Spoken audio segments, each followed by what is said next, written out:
In this bulletin, tourism industry will face major changes. Association reaching out to expectant mothers. And rising sea level an issue for Waivo villages. From the studios of FBC Suva, Atera Lendua. Good afternoon, Fiji. The tourism industry will face major changes once it opens its doors to the international markets. The opening will be possible once Fiji successfully achieves 80% of the full vaccination threshold. Minister for Tourism, Fayaz Koya, says a travel portal will be designed to provide a list of areas tourists can visit, which is dependent on the vaccination rate. Fiji's full vaccination rate is at 52.9% of the eligible population. Testing for visitors, determining which markets to accept on what particular conditions, setting up vaccine passports and a mutual recognition, creating a seamless travel authorization portal, and determining where tourists go in Fiji. The Reproductive and Family Health Association is reaching out to mothers to ensure they have access to antenatal clinic services to reduce the chances of COVID-19 from spreading. The association says while they're only able to service 40 pregnant women in their clinic a week, their staff are carrying out home visits to other mothers around the country. Clinic manager Taraivosa Nakolinivalu says they have also noticed an increase in couples seeking family planning during this lockdown. And in here, we provide, again, the SRH services that they care that they need. So if they want to start family planning or if they want to have pets near, we provide that here. Building double-story houses to escape the rising sea level is the only option for Waivo villages in Rewa.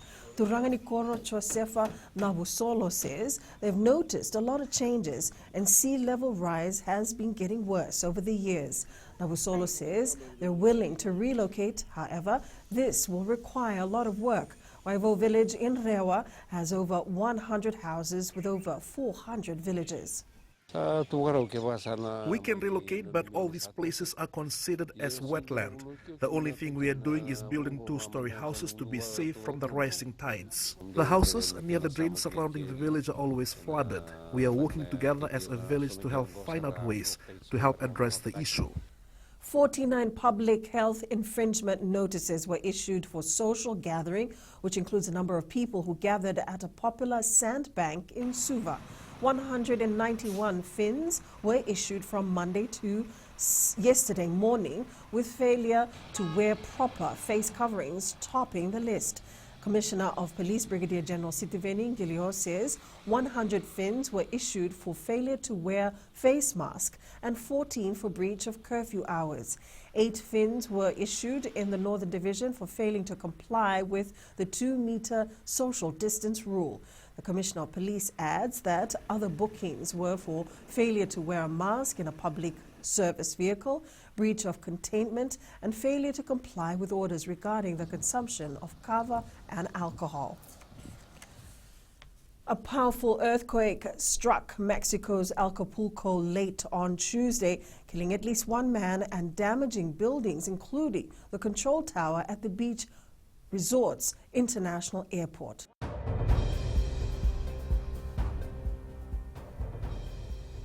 To our latest COVID-19 update for today. Fiji recorded 240 new COVID-19 infections for the period ending at 8 a.m. yesterday. 49 cases are from the West, 32 from the Central, and 159 from the Eastern Division. There are 3 new COVID-19 deaths to report in the past 24-hour period. Fiji has recorded 48,323 cases since April this year. There are now 13,597 active cases with 33,915 recoveries in total. The COVID-19 death toll now stands at 528. The vaccination campaign also continues around the country. 568,676 or 96.9% of adults in Fiji have received their first dose of the vaccine, and 308,258 or 52.6% have been fully vaccinated.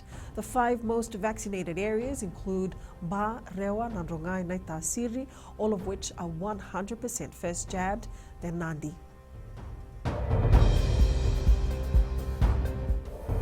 Up ahead, World Cup qualifiers a priority.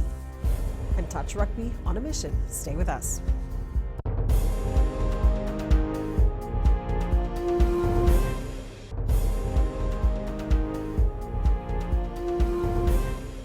Welcome back. Getting more people involved in the sport of touch rugby is the core aim for Touch Fiji, or pardon me, Suva Touch. This is one of the first things Suva Touch will carry out when sport is given the green light to continue. President Sabinatha Vodea says they will not quickly get into competition mode, but will provide casual games for new and existing members. But for us, Suva Touch, we're really trying to position ourselves well to get as many people as possible, those that have already played and those that are also eager to learn, to be part of the whole, touch community. Getting the national squad ready for the 2022 FIFA World Cup qualifiers in Qatar is the top priority for Fiji Football Association. With plans in place to have domestic competition resume by mid-October, FIGIFA is working on getting national players into camp. FIGIFA President Rajesh Patel says the logistics will be confirmed by next week. The national team players in camp because of the qualifying for the World Cup that we will be discussing in Oceania on coming Tuesday, where how are we going to do it? It might be in Qatar, so the team has to be assembled, and all the countries might travel to Qatar in Oceania region. We have rugby 7s, 10s, 15s, and why not another format with the launch of a new tournament, Rugby 12, that could either revitalize or hamper the game. This British teenager Emma Raducanu continued for superior run at the US Open by reaching the semi-finals.